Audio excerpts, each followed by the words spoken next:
Horror कहानियों की खून की प्यास पार्ट 2। और उसके बाद वो जंगल एक बार फिर से सुमन की चीखों से गूंज उठा। लेकिन आज की रात सुमन की चीखों को सुनने वाला वहां पर कोई भी नहीं था। अगर वहां पर कोई मौजूद था तो बस हरिया, जो कि अब एक भेड़िए में बदल चुका था।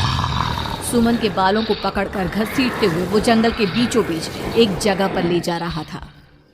अगली सुबह गांव में। अरे भाई, पता नहीं क्या बात है, अपने गांव का हरिया किसान और उसकी पत्नी सुमन दोनों गायब हैं। दोनों का कोई अता पता नहीं। अरे कैसी बातें कर रहे हो भाई, ये कब हुआ है? अरे पूरे गांव में खबर फैली पड़ी है। कल रात को दोनों खेत की तरफ जा रहे थे, लेकिन लौटकर आए ही नहीं। तो हो सकता है अपने खेत पर होंगे। पूरा गांव ढूंढ कर आया है भाई। जानते हो क्या मिला वहां पर? क्या हुआ भाई? क्या मिला? बताओ हमें, क्या मिला? अरे हरिया की पत्नी सुमन के कपड़े पड़े हुए थे। शरीर का एक एक कपड़ा फटा हुआ झोपड़ी के बाहर पड़ा था, लेकिन दोनों पति पत्नी का कोई पता ठिकाना नहीं था। अरे भाई, लेकिन उसका जो दोस्त है ना रामू किसान, उससे पता करके आते हैं ना। अब तक तो दोनों साथ ही खेत पर जाया करते थे। हाँ, हमें उसके घर जाना चाहिए भाई। चलो वहाँ चलते हैं, चलो। वो सारे लोग रामू के घर पर पहुंचते हैं। रामू अपने घर के बाहर बैठकर हुक्का पी रहा था। आज सारे के सारे लोग टोली बनाकर मेरे घर क्यों आ रहे हैं? क्या कोई मर गया क्या भाई? अरे कैसी बातें कर रहे हो? तुम्हारा सबसे अच्छा दोस्त हरिया और उसकी पत्नी गायब है, और तुम यहाँ बैठकर हुक्का पिए जा रहे हो हैं? रामू ने अजीब सी नजरों से उन सब गांव वालों की तरफ देखा, जिसकी वजह से वो लोग एक बार के लिए डर गए। गायब है? अरे गायब नहीं है, मुक्ति मिल गई है। उन दोनों को मुक्ति मिली है। इस दुनिया में आकर हर इंसान पाप करता है, और उसे उसके पापों के लिए मुक्ति मिलना बहुत जरूरी है। अरे ये कैसी बहकी बहकी बातें कर रहे हो भाई, हैं? और इसका चेहरा अजीब सा क्यों लग रहा है? लगता है दोस्त के मरने का गम बैठ गया है। पागल हो गया है शायद ये पागल। ये बात सुनते ही रामू चीख कर जोर से चिल्लाते हुए कहता है, पागल मैं नहीं हूँ, पागल तुम सब हो। और ये शैतानी जंगल अब तुम में से किसी को नहीं छोड़ने वाला, सबको खा जाएगा। याद रखना मेरी बात। शैतानी जंगल? कैसा शैतानी जंगल? लगता है रामू पागल हो चुका है। हमें यहाँ से चलना चाहिए भाई। चलो। तभी रामू की पत्नी बाहर आती है। नहीं, आप लोग इनकी बात का बुरा मत मानिए। 2 दिन पहले हरिया के साथ खेत पर गए थे। जब से वहाँ से आए हैं तब से ऐसी ही बातें कर रहे हैं।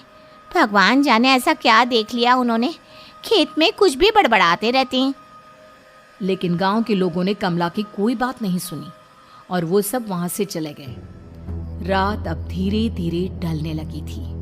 तभी अचानक किसी ने धीमी सी आवाज में रामू को पुकारा। रामू, आ जाओ, मैं तुम्हारा इंतजार कर रहा हूँ। और सुनो, अपनी पत्नी को साथ लेकर आना, नहीं तो काम अधूरा रह जाएगा।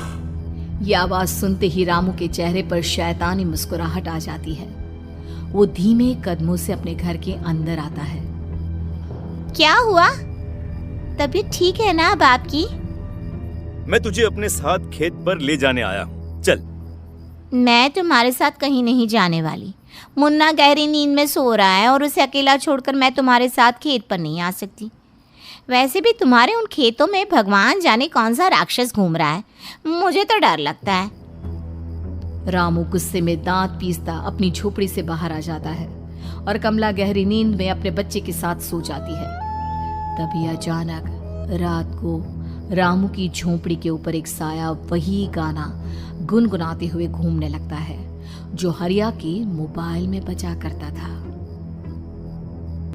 मैं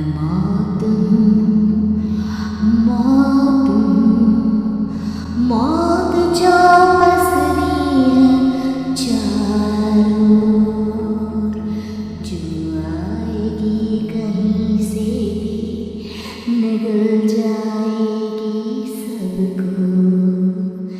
मैं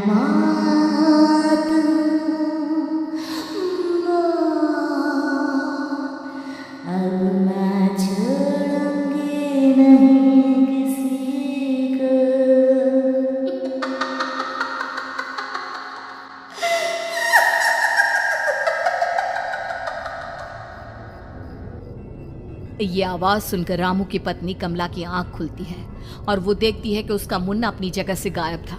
कमला चीखते हुए बाहर दौड़ कर आती है। वहां पर उसने देखा कि रामू ने अपने बच्चे को झोपड़ी के बाहर एक पेड़ से उल्टा लटकाया हुआ था और उसका बच्चा चीख चीख कर रो रहा था। वहीं दूसरी तरफ एक साया बच्चे के ठीक नीचे आग जलाकर उसके चारों तरफ हैवानों की तरफ नाच रहा था। छोड़ दो मेरे बच्चे को। अरे क्या कर रहे हो तुम? शर्म नहीं आती तुम्हें? अपने ही बच्चे को इस तरह मौत के हवाले करते हुए। अपना बच्चा? किसने कहा ये मेरा बच्चा है?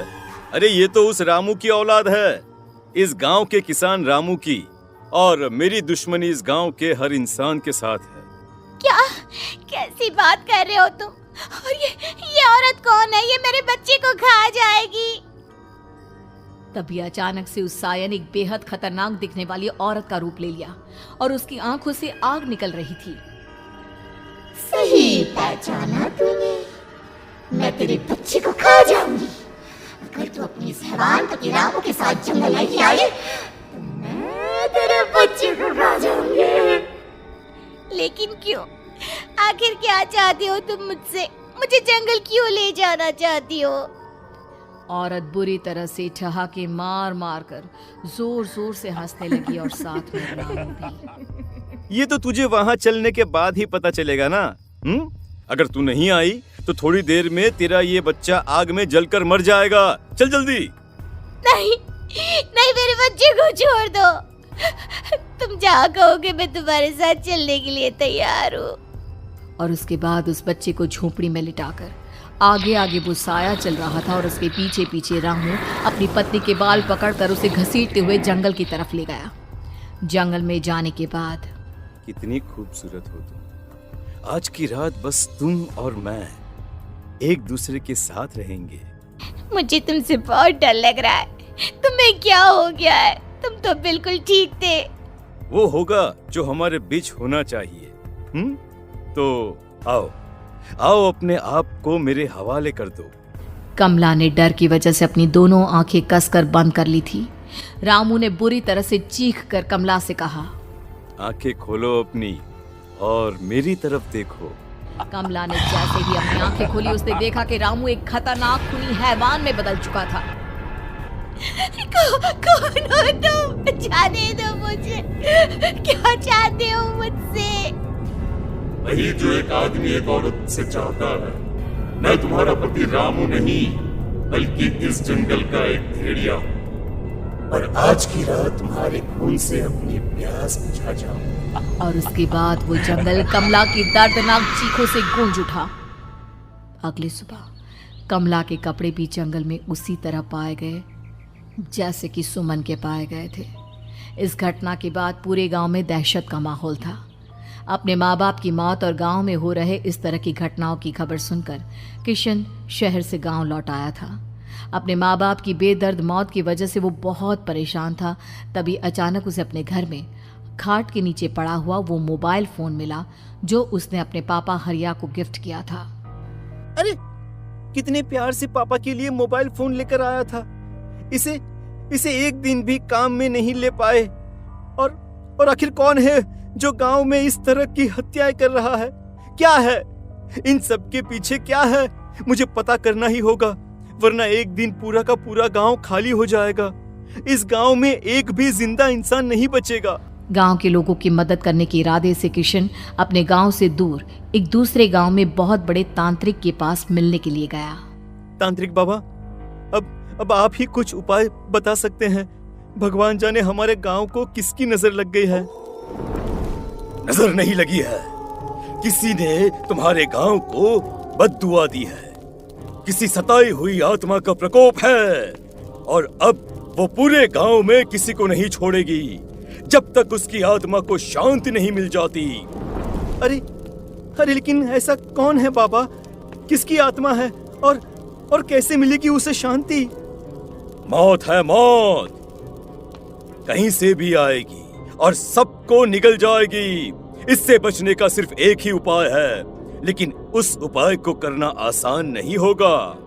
जो भी उस उपाय को करने की कोशिश करेगा उसकी जान जा सकती है। भले ही मेरी जान चली जाए, लेकिन मैं अपने गांव के लोगों की जान बचाने की पूरी कोशिश करूंगा बाबा। तो ठीक है फिर, अगली अमावस की रात जैसा मैं कहता हूँ वैसा ही करना। अमावस की रात तांत्रिक के बताए अनुसार किशन अपने साथ केरोसिन लेकर जंगल की तरफ चल पड़ा। उसके हाथ में देवी के मंदिर का सिंदूर भी था। किशन जंगल के बीचों बीच पहुंचा। ये देखकर उसकी आंखें फटी की फटी रह गई। वहां एक उबलते पानी का तालाब था और कई लोगों की लाश लटक रही थी। किशन के माँ बाप की लाश भी वहीं थी।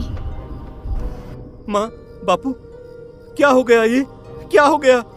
तभी वहां पर एक औरत और आदमी आते हैं। उन्हें देखकर किशन चौंक जाता है। गोपाल काका, आपकी तो 5 साल पहले मौत हो गई थी। और निर्मला काकी, आप? हाँ, मौत तो हो गई थी, लेकिन तुम ये नहीं जानते कि हमारी मौत कैसे हुई थी। क्या कहना चाहते हैं आप? कुछ नहीं, बस ये जान लो कि अब इस गांव में कोई जिंदा नहीं बचेगा। लेकिन क्यों काकी? क्योंकि 5 साल पहले इन गांव वालों ने मुझे डायन बताकर पत्थर मार मार के मार डाला। मेरी कोई गलती नहीं थी। गांव का एक बच्चा क्या लापता हुआ, सारा इल्जाम मेरी पत्नी पे डाल दिया।